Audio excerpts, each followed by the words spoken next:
TSP coordinator. I'm here today to go over the CAP transition that's occurred for FY22. First, we're going to do a little bit of history on the CAP on the CAPs. Going way back to the 2002 Farm Bill, the TSP program, the Technical Service Provider program, was authorized in the 2002 Farm Bill and began in the states in 2003. TSPs are individuals and businesses certified to assist participants to put conservation on the land when an RCS may not have adequate time or specialized staff to complete the work. Conservation activity plans were introduced in FY 2009 to address a single resource concern. Only certified technical service providers can develop CAPs for plans. CAPs for standalone contract items, not to include the conservation practice. So you did the CAP in year 1 and year 2, you applied the conservation practice. Since 2008, the CAPs have evolved from roughly 12 to 16 different ones through the year. Each year, the CAPs and the criteria were tweaked a little bit. We do list fiscal year CAPs within the Nebraska FOT Section 3 under Conservation Activity Planning for your use. So if you have an older contract, you can go back and find information on that. The CAPs has been a continuous process as far as tweaking them. Like I said, national bulletins followed by Nebraska bulletins were published each fiscal year to disseminate the CAP information. Bulletin provides updates on CAP policy, CAPs being offered, and the scenarios with the payments. Nationally, the highly utilized CAP counts were comprised of only 4 that equaled 91% of the obligated CAPs between 2014 and 2018. You can see in the table there our forest management plan, CNMPs, ag energy plan, and the nutrient management plan were the highly used plans, CAPs, nationally. In Nebraska, most of the used CAPs were for CNMPs, prescribed burn, and transition to organic. We had some interest in CAP 114 for integrated pest management in the NWQI areas with atrazine impairments.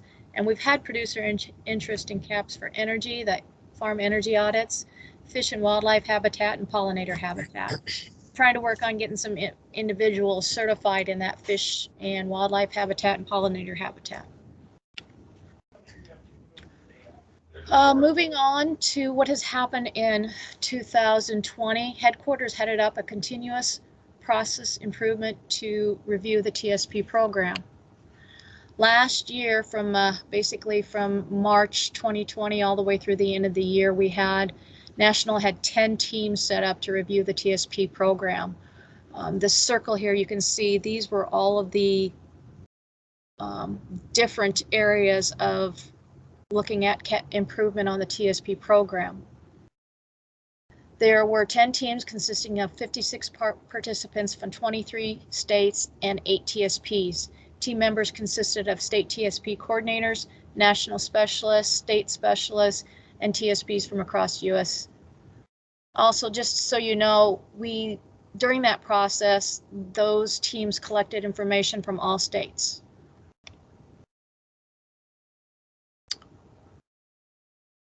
The following issues appeared over and over in discussions for all the teams. For conservation activity plans, TSPs, participants, and NRCS were frustrated with the inconsistent expectation, deliverables, and lost time. For the implementation requirements, expectations of current CAP requirements and deliverables were not understood by the clients, TSPs, and NRCS staff.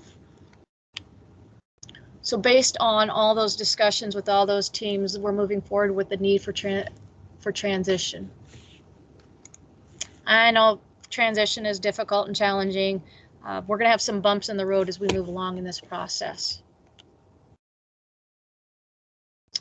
The CAP transition aligns TSP systems with NRCS 9 steps of planning and provide a consistent deliverables for the TSPs. The goal is the transition is to minimize the roundabouts in the workflow, which saves time and money for the client and effectively puts conservation on the land to address resource concerns. Transition outcomes. This is what you've all been waiting for. For FY22, CAPs have been repackaged and reorganized into 3 activities: conservation planning activities, CPAs, design and implementation activities, DIAs, and conservation evaluation and monitoring activities, CEMAs. All activities have a standard document format that include a definition, criteria, deliverables, and references. National instruction was released October 12th of 2021 that includes the definitions for each activities. CPAs result in a conservation plan consistent with steps 1 through 7 of the NRCS planning process. That includes the participants' objectives, inventories, analyze resource, formulate and evaluate alternatives, and document the client's preferred alternatives. CPAs are completed by technical service provider certified for that specific activity. Through the NRCS Registry, a list of certified TSPs can be developed for specific practices and activities at any given moment in time. States may not have TSPs certified for every practice or activity. The DIA documents verification of the client's conservation plan and the development of the implementation requirements or the plans and specifications for each planned conservation practice. The DIA does not include assistance with the conservation practice installation, review, and checkout. DIAs are also completed by technical service providers certified for that specific activity. Again, through NRCS Registry, we can generate a list of people. You can look up and see who's certified to do activities and practices. And again, we may not have TSPs certified for every practice or activity. CEMAs is the assessment, monitoring, or record-keeping activities required to plan, implement, or determine effectiveness of conservation practices. CEMAs include the performance of work and documentation of tasks, result interpretations, and other associated activities included in the criteria. Considered step 9 of the planning process, CEMAs may be applied at any step of the process. CEMAs are completed by qualified individuals as defined in that criteria for that specific CEMA. TSPs may fit the qualifications, and also note for this particular activity, NRCS does not keep a list of qualified individuals to complete the work.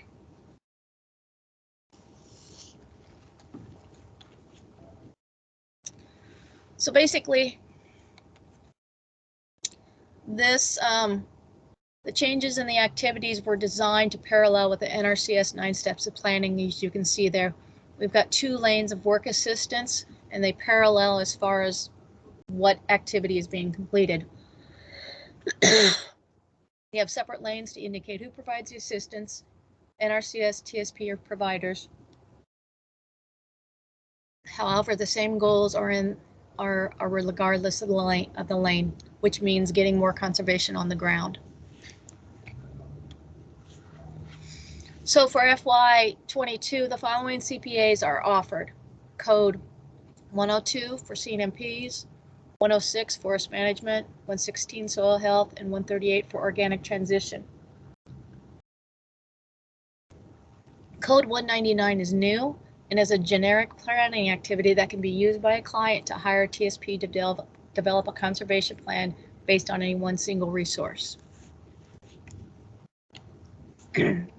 FY22 DIAs are being offered.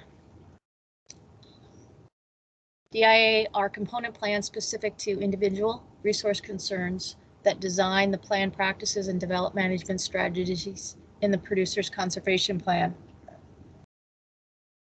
New DIAs have been created for the CNMP, organic, forest, and forestry because those because they have the caps. The caps are now the CPAs. A new DIA 202 has been created for edge of field water quality system installation and pairs with the SEMA 201 for water quality monitoring and record keeping. The remaining caps have been transformed into strictly DIAs.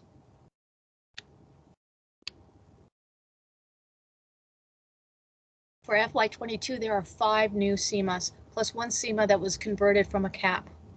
The SEMA 228 was originally the cap 128 for the energy audits. Okay, so again, the SEMAs are basically step 9 of the planning process and may be applied at any part of the contract. Again, SEMAs are completed by qualified individuals that meet the requirements and the criteria. NRCS does not track these people. TSPs may qualify for the work as outlined in the criteria.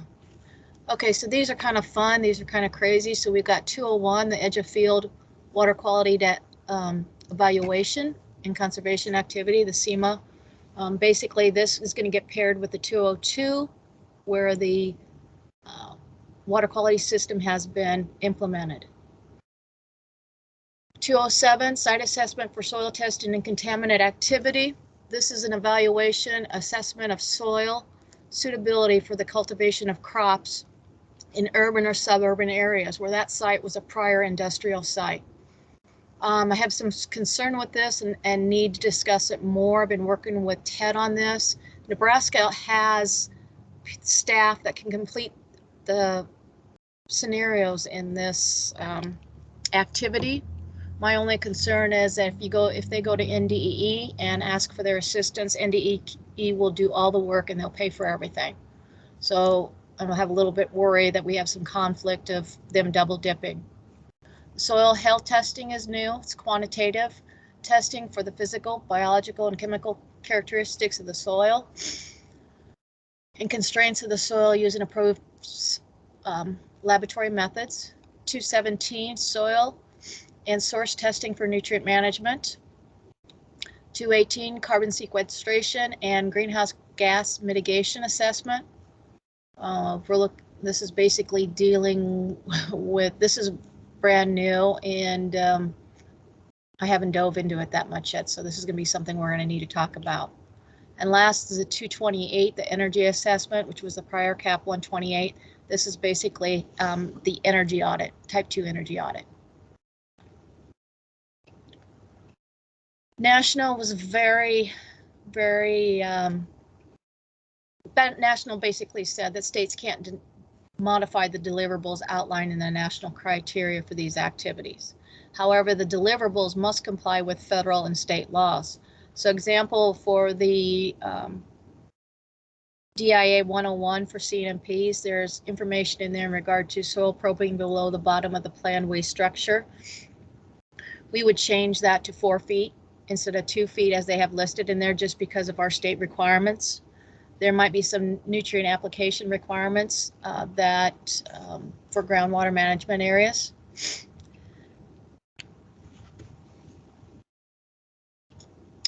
Moving on, we have, just so you know, the activities documents are located in 2 places. They're on the National EQIP website.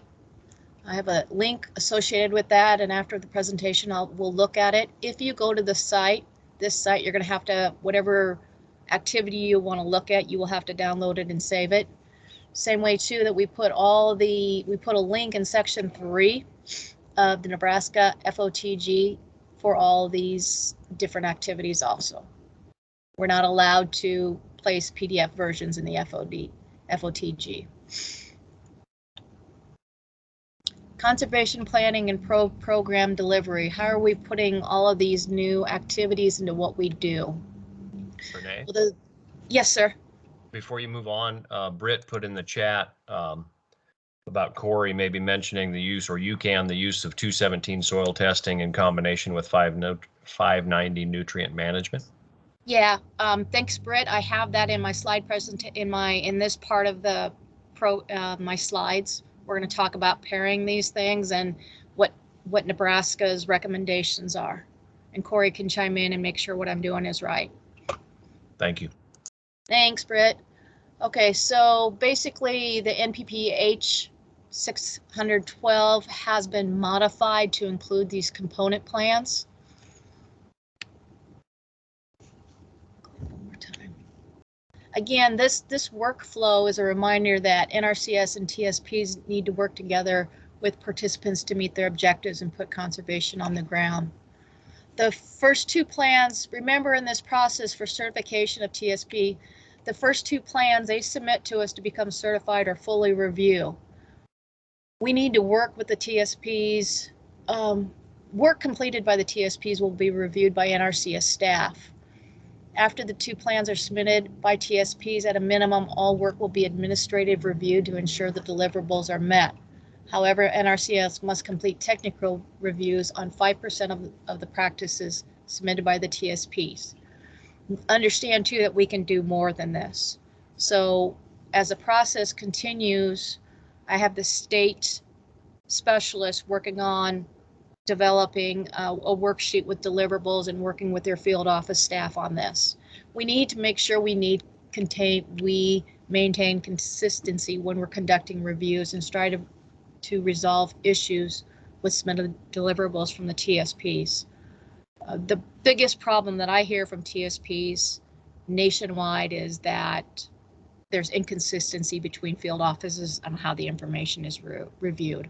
That's why I always like to, in these activity reviews, I like to have my state specialist be the lead on this and work with the field office staff on it.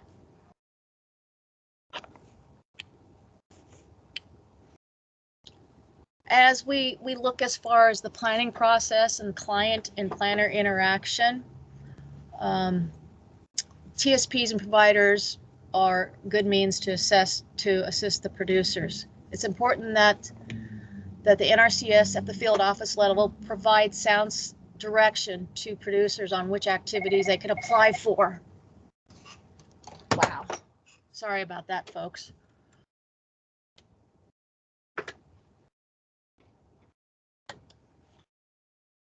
Okay. I'm going to start over on this one, I'm sorry. It's important that NRCS staff at the field office level provide sound direction to agriculture producers on which activities they can apply for based on the producer's objectives. The CAP transition is going to be overwhelming in regard to which activity or activities they should apply for and what time in the process they can apply for activities. All these activities, according to National, have unlimited, you can apply for them anytime. All right, that's it.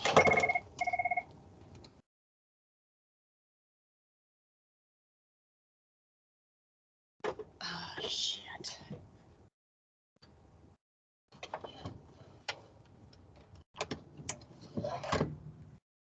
Can you still hear me? Yep, we can still hear you. All right, I'm sorry, and I'm sorry for that foul language that you heard. You're good. Go ahead and proceed. Excuse me? You're good. Go ahead and proceed. Okay, thank you. The first year of contracting with these new activities is going to be bumpy. Don't be afraid to ask for help from on this process from your state specialist or contact me. I would like to kind of keep a Q&A questions for each of the activities so that staff can review that information. Remember, at a minimum, NRCS identifies the resource concern to evaluate the EQIP contract, and NRCS must start the 52 in this process. The 52 might be a little bit of an evolving document from when it first starts as the information comes in from the TSP.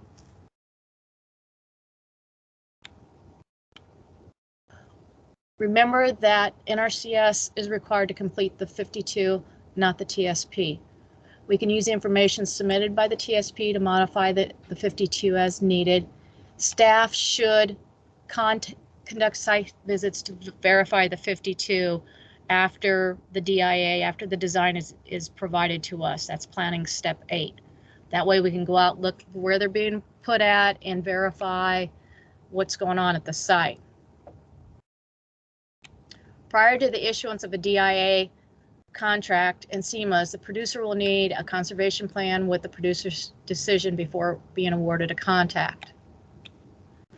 During this time too, if they're working with the TSP, it's important that we provide the 1270 form to the producer to allow the release of information of the folder to the TSP. This allows the TSP to review the work that has been completed in NRCS and build on that for the work that they're completing for their client. It's always recommended that NRCS participant and the TSP meet after the contract has been issued. It may not be always possible to meet on site. You can do that by phone or a virtual meeting. It's just important to discuss the resource concerns as NRCS sees it and any issues at the site, so the TSP is aware of that as they continue with the planning process. Pre-construction meetings are also encouraged, and I know that our staff do those meetings. The 52 should be provided to the TSP so the TSP has full knowledge of the NRCS identified on site prior to his planning to avoid TSP planning in wetlands, T&E, and CR locations, thus ensuring the TSP will provide a solution to identify the resource concern by NRCS and any new resource concerns identified by the TSP. Beginning fiscal year 22, TSPs must also submit the activity deliverables electronically to NRCS via the NRCS registry. The state TSP coordinator will forward that information to respective state specialists and field offices. Reviews by the field offices will also be entered into the NRCS registry by the state TSP coordinator. This is only for the CPAs, the DIAs, and the SEMAs. And what's going on with the NRCS registry is now we can track the quality of work being completed by the TSPs. Contracting.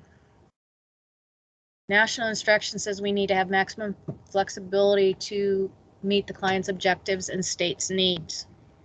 There is no limit on the number of CPAs, DIAs, or SEMAs contracted on the same unit at the same time. Ranking for activities need to be developed. The need to apply for activities must be based on the technical need, i.e. it's got to be based, there's got to be a resource concern, not just the desire to have multiple payments. Before signing up the client for activities, ensure that there is an existing or pending certified TSP in the Nebraska registry for the planned activity. If you have questions on that, call me, and I have list. We'll discuss those who's already certified. This is another viewpoint as far as a workflow options. So a CPA can be standalone, DIA standalone, conservation practice standalone, and some SEMAs are standalone. We can also pair them, which is nice because in the past we could not pair the CAPs with an actual conservation practice. So for example, in year one, an individual can apply for a CPA and a DIA. In year two of the EQIP process, they could actually apply for the conservation practices. We also, if there is not individuals can use either their NRCS conservation plan or have a TSP develop a conservation plan for them through the CPA 199 in year one.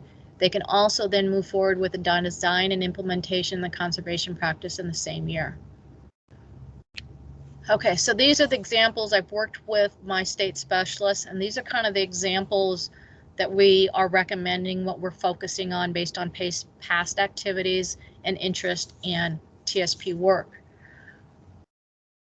For CNMPs, we can put, and this is important to put these guys in the same year, we'll put the CNMP 102 and the DIA 101 in the same contract, and we can include the SEMA for soil and source testing for nutrient management. Now, when you look at the scenarios for this 217, you're only going to put one unit in. It's not going to be per field, it's one straight unit. The following year, the producer would sign up for his waste storage facility in 590, and the 590 would be paid based on the scenarios for 590.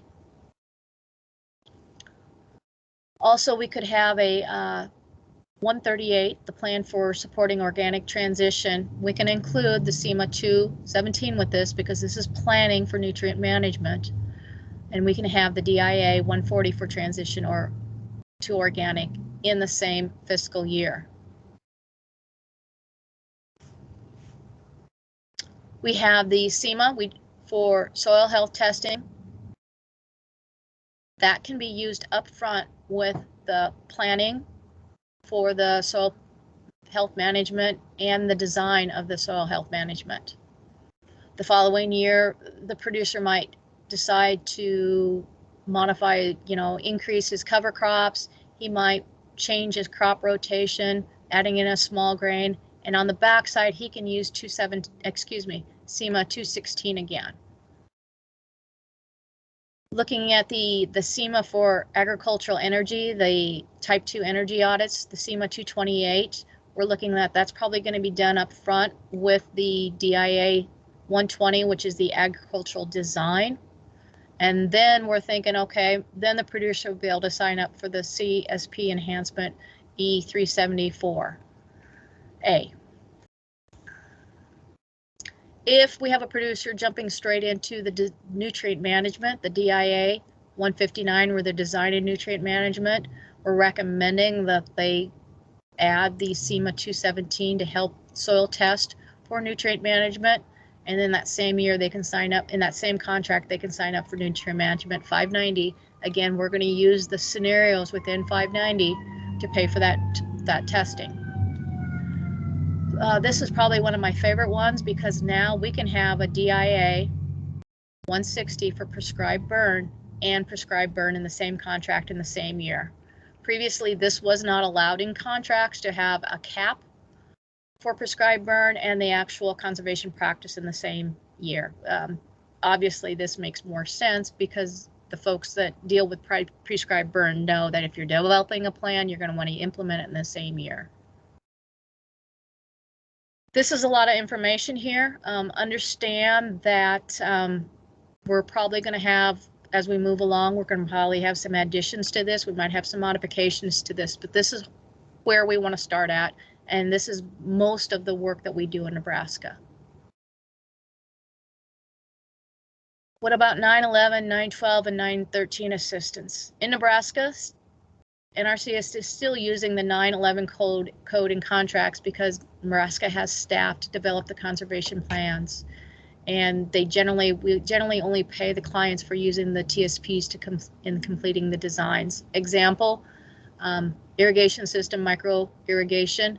NRCS has elected not to offer DIA 163 irrigation water design at this time. And note, in any contract, we would not put a DIA in and 911 money in the same contract. That's double dipping. That's basically the same work, getting paid twice. In Nebraska, NRCS pays clients to use NRCS for the construction, the 912 and the checkout 913 of conservation practices for waste storage facilities, 313 and associated practices. Basically what we're going to do in this case, we're going to modify the EQIP contract to add 912 and 913. Renee, this might be a good time to ask the question in the chat that Lindsay and Seward has. So using CNMP as an example with the pairing options, you're stating we can now plan both the CAP and the AFO portions in a single contract rather than needing a new application or contract for the AFO portion. No, the AFO portion. Okay, I've got a slide that comes up. Okay. Lindsay, on that talks about what's going on. What they did was with the CAP 102, they split it. They split it into a CPA and a DIA. If you basically put those two together, the CPA and the DIA, it equals the old CAP 102. They split them to try to align the steps of planning. Those two would have to be together, or you would have to do a DIA and the conservation practice in the same contract and have the CNMP portion planning steps 1 through 7 done prior to that person applying for that contract. Hopefully I can explain it better with the slides. Mapping CAPs to the new FY22 conservation activities. So again, this is basically looking at, we have 4 different CAPs, the old CAPs. And what they did was they split them into the CPA and the DIA. Remember, the CPA is steps 1 through 7 of planning, and the DIA is parts of step 8. So once was 1 is now 2. Remember the buddy system. I got buddy over here. When you're signing up a producer for these CPAs and DIAs, generally they're going to be in the same contract because NRCS doesn't have the expertise for just developing a CPA for comprehensive nutrient management. That's always going to be done by the producer. So this is still year 1 of the contract. Same way with the forest management, the soil health, and the organic plants. This is year 1. Buddy system. Okay, so we're going to split it a little bit more, and I'm going to add some more information into the process. So again, the CAP 102 has been split into 2 different activities, a CPA 101 and a CPA 102 and a DIA 101. Remember, these need to be contracted in the same year. What's happened with our TSPs, we've converted the old Tech Reg system into the NRCS registry, and that basically will list what the TSP was certified for in the past, i.e. the CAP 102, and then it has basically translated it into what they are certified for the new activities for. So they will be listed also as 102 and DIA within their certification to do the work. Again, CAP 138, the conservation plan supporting organic transition. The 138 is just the steps 1 through 7, and the 140 is steps 8. We need to contract these the same year. Again, TSPs will list their original CAP certification, and that has been split into the new certification based on what that TSP was certified for. This is where it gets confusing because they converted these conservation activity plans straight to DIAs, design and implementation activities. So meaning that before a producer can get a contract for the design part of it, they either have to have a NRCS conservation plan in the folder, or they hire a TSP who's certified to do conservation plans and use this CPA. Any questions on that?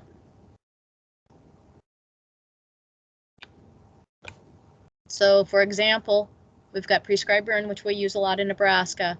We have the old CAP 112, which encompassed planning steps 1 through 8. Now there is not a activity for the planning steps 1 through 7, which means either NRCS staff is going to have to go out and complete steps 1 through 7 for the client's conservation plan, or hire a TSP that is certified to develop the conservation plan. TSPs will be able to come in and design the plan for the producer using the DIA 160, and they can apply for 338 in the same year. Again, you'll see that the TSPs that were certified in 112 will be transferred to the new DIA 160. Finding Nebraska certified TSPs for the CPAs and DIAs. Remember I said that the CMAs will be, clients must use a qualified individual for that. Okay, so what's going on? We've got new software.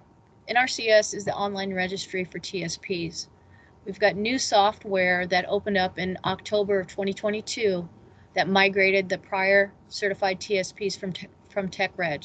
Few kinks still in the system. We're working on that with the TSPs and with headquarters. TSPs provide information to individual, private businesses, Indian tribes, nonprofit organizations, and public agencies on how to become a TSP. It also, the NRCS registry also provides agricultural producers and private forest-owned landowners with the link to find a certified TSP to assist with putting conservation on the ground. The new program, the NRCS registry, lists TSPs certified by their practice and activities. The prior Tech Reg certified TSPs for categories, and they chose their applicable practices. So you would see in there, TSPs were certified for CNMPs, manure and waste handling and storage, irrigation conveyance, irrigation systems. Most of the information on the existing TSPs have been migrated to the NRCS registry. Those that were certified before June of 2021, you're going to see a lot of termination called their legacy TSPs. They were certified before the change. Again, their prior certifications are still there just because there's going to be contracts out there and questions on them. And the caps have been translated into new activity certifications. Benefits of the new registry. We can certify by practice rather than category. It's easier for public searches. The criteria to certify is more uniform amongst the practices and activities. It's a step-by-step certification process, so it basically directs the TSP what they need to do, what they need to download to get certified, and it doesn't allow them to submit their certification until all that work is done. It allows for communication between regional certifiers, state TSP coordinators, applicants, and TSPs. It also shoots out automatic notifications. So with this new registry, basically if they've got a certification for their PE license, for their CCA that's coming up for renewal, it sends a note to the TSP saying you need to upload a new certification to show that you're renewed for the next year. Otherwise they will be removed. You won't be able to see them on the list. TSPs will electronically submit the client's deliverables for the activities, the CPAs, the DIAs, the CMAs only to NRCS for review. This is going to help us with QA, QR of our TSPs. As necessary, we have a better process for decertification of TSPs. We can decertify them 1 year, 2 years, or 3 years. There is also a direct recertification process of TSPs that have been decertified. Okay, so example here we've got, as far as if you're looking for the NRCS registry, and we'll go over this, you'll get sent to a technical service providers page, and down below here you can go to find a TSP. I pulled up an example that had multi certifications just to help you out. And when you search for a list, this is the information that's going to come up. He is certified as an individual. This is Mr. Montgomery. He's got his email address, his phone number, his location, information on what he is certified for, and his TSP number. Looking at this a little bit better, we're going to see that he is now certified for the DIA 101. He is certified for the CAPA 102, the CPA 102, and was certified for the CAP 102. So as you go down here, you're going to see nutrient management, the 104 CAP, that's old. This is old prescribed burn, but it also generates a new list, what he is, the new activity numbers, and any conservation practices he is certified for. TSPs certified in Nebraska for CPAs and DIAs. Going through my list, and I have a list of all those people if you need to look at it, we have individuals certified to do these activities. I've got some interest in fish and wildlife, pollinators, and also soil health management plan 116. But I need to get with those TSPs and get them certified. Again, the CMAs do not require TSP certification, but the provider must meet the qualifications defined in the CMA standard located in Section 3 of the FOTOG. Going through some of the information that I thought was important for the 201, the edge of field water quality data and collection. When a producer signs up for that, they must have control of the land for the duration of the contract. People that I see working with them are university folks or professional environmental agencies.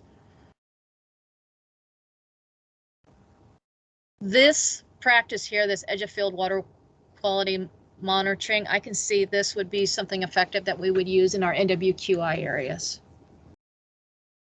Site assessment, 207 site assessment for soil testing of contaminant activities. Again, the qualifications are in there, and basically there's different levels of scenarios. There's a basic level where the state or federal agency partners can develop that information.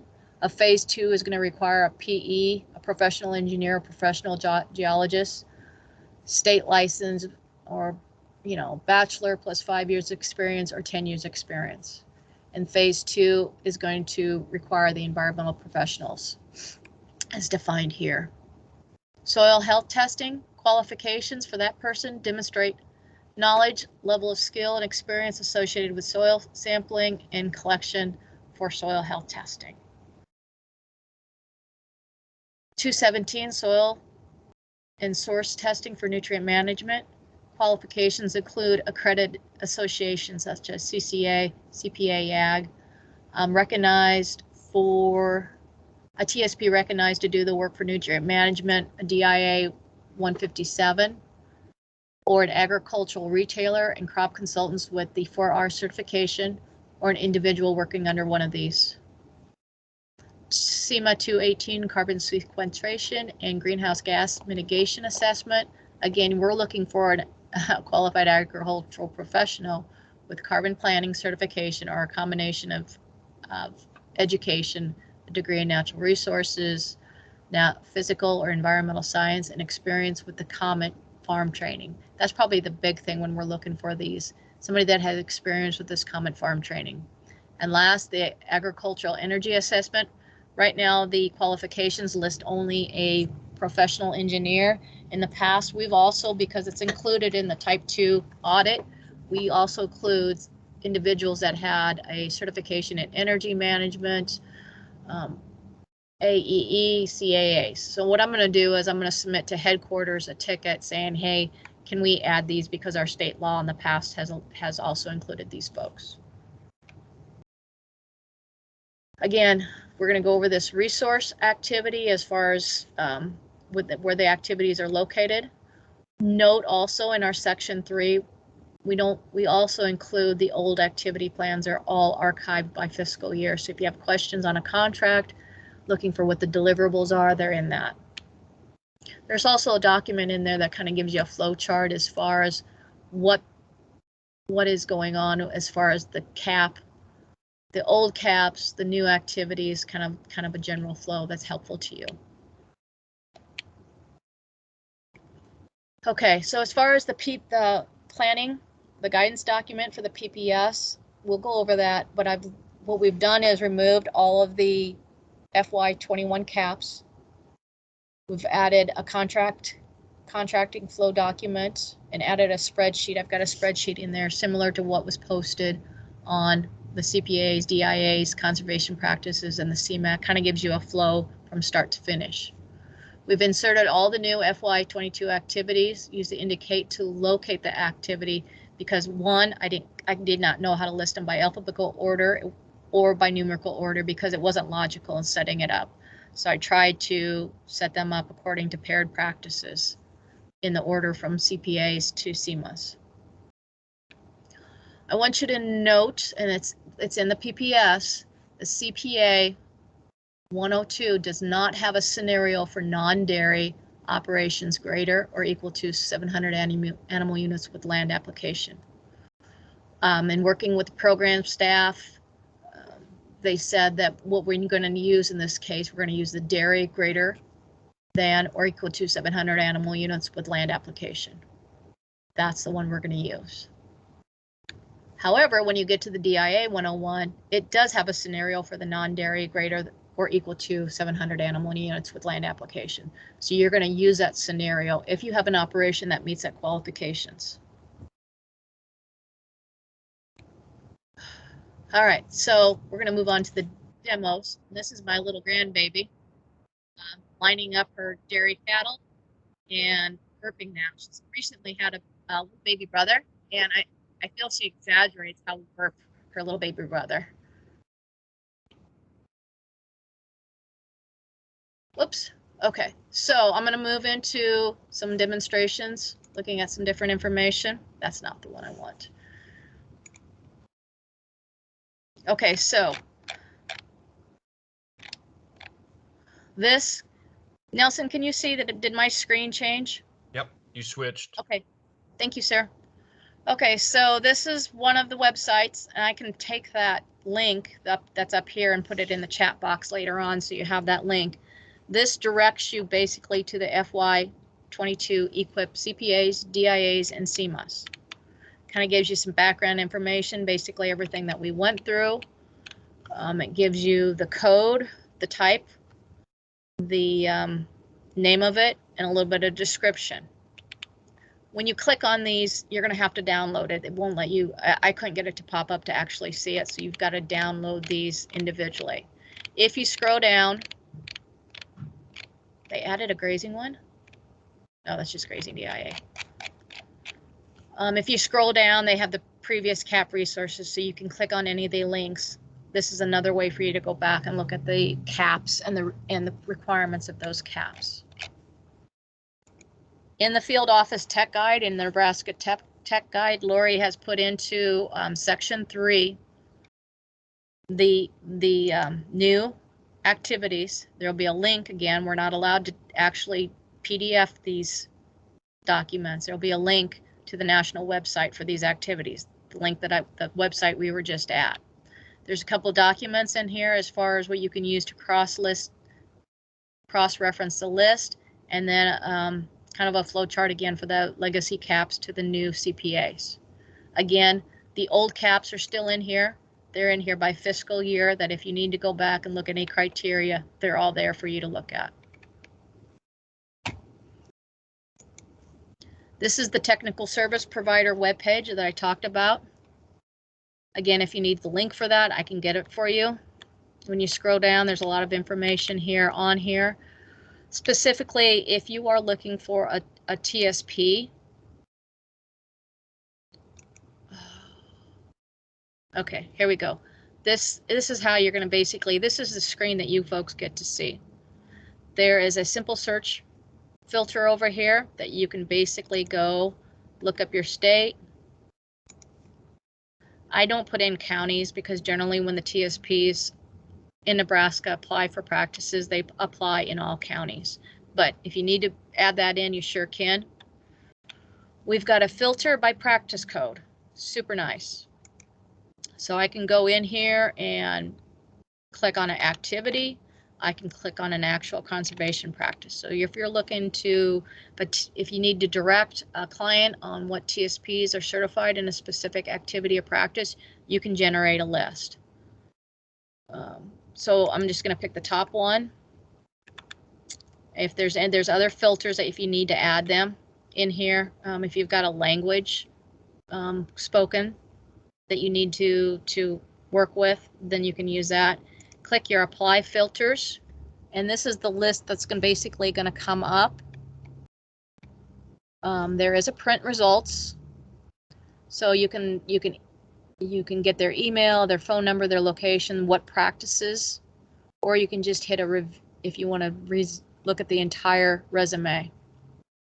So basically what it's going to give you is the practices she's certified for, what licenses she has, and contact information.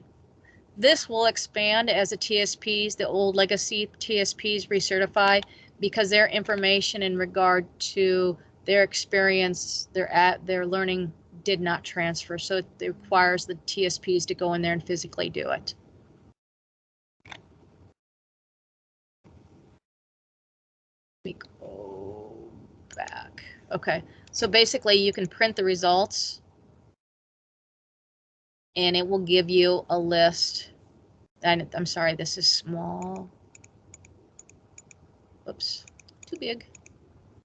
Okay, so basically it'll go and it'll give you all those folks that are certified in that practice. Note that it's going to list everything they're certified in, so that's why this list kind of got long. Remember, when you go in and do this, this certification is for this point in time. If you go on the list and there's a TSP that has worked for NRCS and they're not showing up, contact me. They might be in the process of renewing something and they're not showing up on the list. That's something that's easily that I can work with folks on for these TSPs.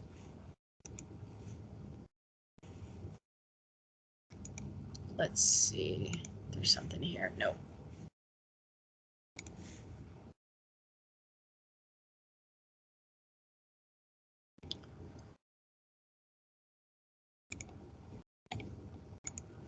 Okay, so I kind of wanted to go back to the planning document. This is the, excuse me, the planning guidance document for the PPS schedule.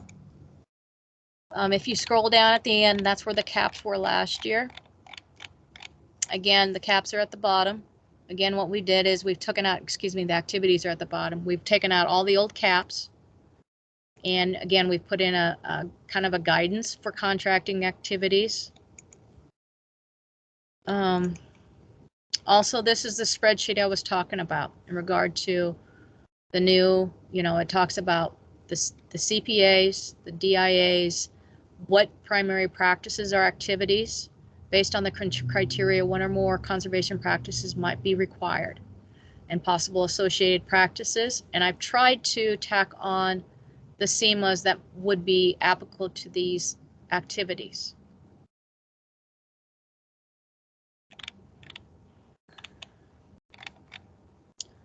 Within this, which I've tried to give a description because it's our new activities. I tried to give a good description, a definition, purpose, where the conditions apply, any definitions or guidance on scenarios. Some of them I have just a payment schedule table. Some of them will have individual payment information.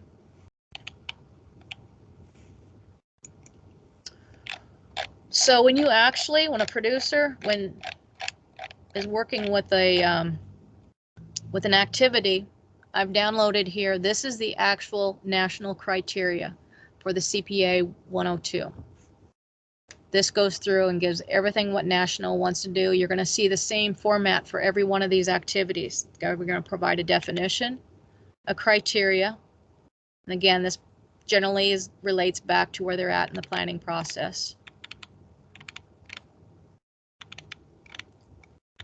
There's some technical requirements. And then it's going to move into, technical requirements. And then it's going to move into the deliverables. These are the deliverables that are expected from the TSP. Again, 2 copies, a hard copy and electronic copy must be developed. At the request of the client, the TSP provider can deliver the NRCS copy to the NRCS field office. Again, remember that for these new activities, the TSP is also responsible for uploading that electronic copy into the NRCS registry. And so when we are checking off, looking at the information when it comes in, we're going to be expecting them to follow these deliverables. And I'm working with the state specialist to see how we're going to handle this.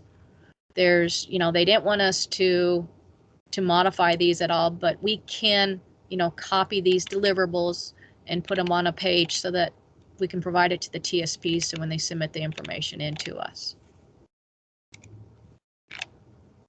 Again, same thing you're going to see with the DIAs. They're going to follow the same format. They're going to have a definition, a criteria, the deliverables required by the TSP, and references. Some are longer than others, and of course, the CNMP one is probably going to be the longest one. I'm pulling up the 217 SEMA for soil and source testing for nutrient management. Again, this one is always going to be used up front in the planning process. It's going to be used with a CPA. It's going to be used with a DIA. We're not allowing this to be used on the backside of a contract for 590 nutrient management. And it's only going to apply, the price is going to apply to the entire contract. It's not per field. And I can pull that back up and we can look at it.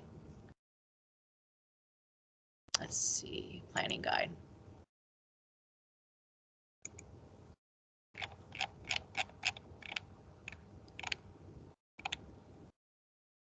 Soil testing, why didn't, soil testing, there, nutrient management.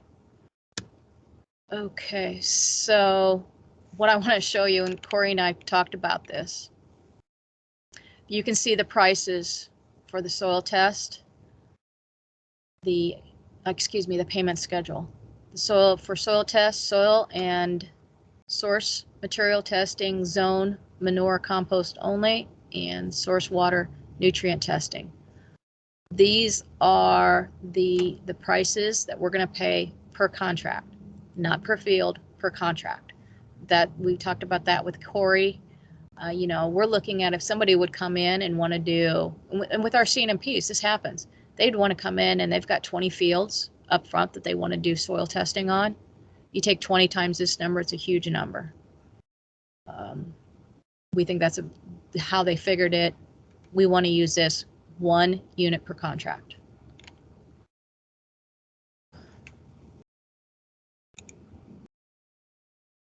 Okay, so I've kind of gone over as far as on the websites and information on the new activities, how to find your certified TSPs, and who is certified for the activities that we have. And I went over the NRCS registry.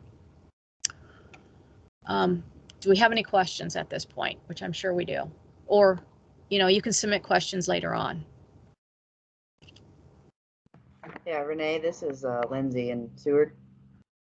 I Yes. was curious. So if we had a cap for 2021, you know, get a couple cap 102s here, what's our steps for fiscal year 22 moving towards that AFO section with this new guidance? Okay, so the caps that were for 2021, they follow their rules. Okay. That cap 102 equates, there's nothing else they need to do. They're going to move into the process this year of being ranked for their EQIP project. The focus is now, if you get an application this year for a CNMP, you're going to want to put that contract, develop that contract for the cap, the CPA 102 plus the DA 101. Moving forward, this is how we're going to work with these operations. Does that make sense? Yeah, so essentially this here isn't going to affect anything with the ones that were already contracted for 21. Correct. We'll move forward as usual. Correct. The only thing with the yes, you are Okay. correct. Good deal. Thanks, Renee. Thank you, Lindsay.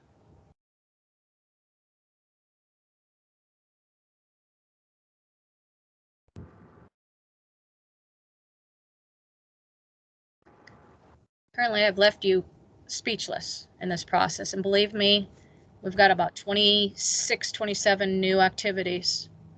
And we really need to go through them ourselves and figure out what's going on. Next year, we will probably determine which activities we want to offer and which ones we do not want to offer. This year, we chose to offer all of them just because it was so late in the process to sit down and have discussions where we want to move forward on. Renee, this is Jamie Sieper. Just maybe clarify Lindsay's question. So that person that did a 102 last year is now, if they do get ranked out high enough to build, they, instead of doing a DIA, they do a 911 like we used to in the past, right? And then their practices. So we'd pay to do the design with 911, 912, and 913 possibly if they wanted it. Correct, depending, and you know how that goes with that 911. That 911 affects if they've already got a plan in place, the DE. Correct. And so what we'll So- do is with those from those FY21, what we're dealing with this year when we go through and rank those applications, if they get a contract, then we will mod in the 911, 912, 913 as needed. Yeah, I don't know if it made any sense to do a DIA with instead of 911 next year, but maybe No. that would be in 2020. No, the CAP 102, the old CAP 102 already has that information in it. It's just Most what of they, it. well, and it's the same way with the DIA. You're not going to get all the information. It's Cool. parts of steps of 8. Yeah. But, you know, it has to do with the planning part of it. We don't have them do the extreme design in the CAP 102 or the DIA. Yep. When they get a contract for that practice, that's when we get into we want the full designs. Right? Correct.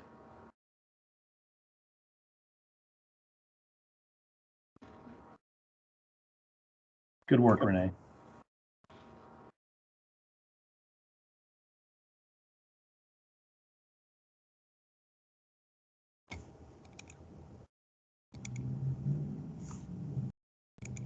Nope, no questions. Okay, so again, I don't have anything else for today. Digest this information, ask questions. Renee, this is Quinn in Beaver City. Yes, I'll- Quinn. I'll stick with the 102 just as an example. So let's say they have, since we're paying on like a one-time payment deal. So does that mean they can be selective on which fields they want in that plan? Or if they Okay. have 20 fields that they operate, or do we want all 20 fields in it? That is Let's say they only want half of those. Yeah, that is an awesome question. Nothing has changed from the way we handled business from the CAP 102 to the CPA 101 and 102. Technically, they're supposed to list all their fields in that application. National has talked about it and basically said, yeah, that's the way it's supposed to be, but the way we've always handled it is they're going to put in that application or that deliverables, the fields they are using for manure application. And they're going to have multiple fields in there, except because we don't want manure being applied 3 years in a row on the same field unless it's the effluent field. The effluent field's different because obviously you may not have more than one field that you pipe effluent to your holding pond water. So I'm still going with it. What generally what happens is the TSP will put a few extra fields in that application because if you get weather conditions, if you get something that goes wrong with the cropping part of it and they've got to change a field, they have a backup field. Does that make sense, Quinn? Yes, it does. I don't have a 102, but I have a 138, an old contract, and so that'll be interesting. But Corey's the state lead on that, so you guys will be working together. thank you. Hey, Renee, speaking of those state leads, do we have like a document or flow chart somewhere for the field offices to refer to on who it is we need to contact depending on which CPA we're going to or using? Yeah. We don't have that, and so I will put that on my list to do. All right, cool. That'd be great. Thanks.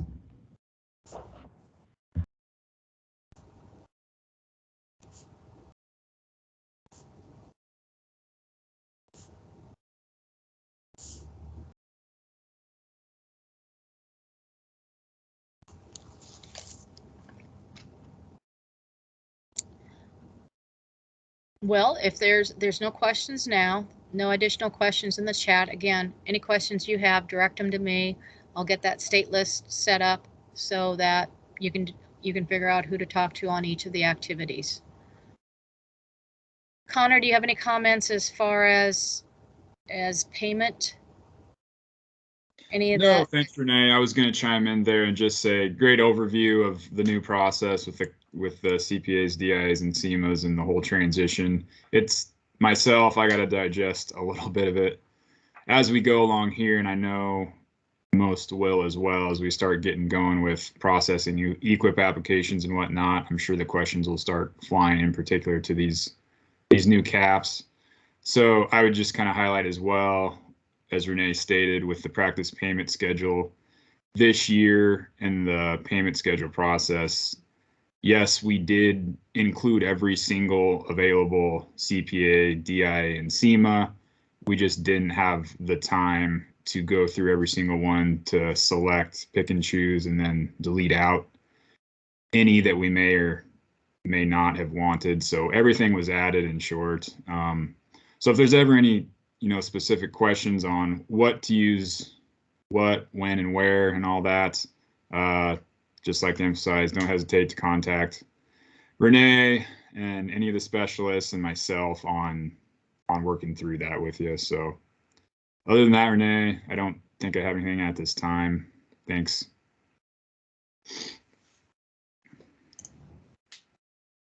Super. How about the state specialist? Do you have any comments? Anything that you would like to chime in on? I have nothing, Renee. I think you did a great job. So I concur. With 217, we'll continue to work on some guidance for that one. Yeah, same here, Renee. I think that was a good overview, and as people have questions on the prescribed burning and grazing lands, or the prescribed grazing, we'll work that out as they come up. Yeah, Renee, I don't have any comments, but thanks for tackling this. This is a big change. Yeah, Renee, I added into the chat the who to contact list. It's not up to date to the CPA DIAs, but it's pretty much the same thing. So I don't know if we even have to modify it. Just for newbies out there, who to call, who knows stuff around here, we can at least find it for you. So, and always I'm here for your manure needs.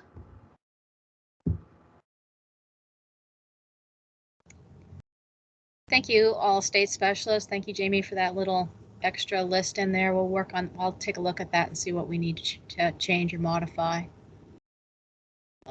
See where we need to, that probably is on the SharePoint, Jamie? Correct, it's on the state part of it. Okay. Yes. I think I have I'll have to look into my area to see if I had an old cap list that I need to update. That probably needs to be updated, and we can put a list in there too for the new activities.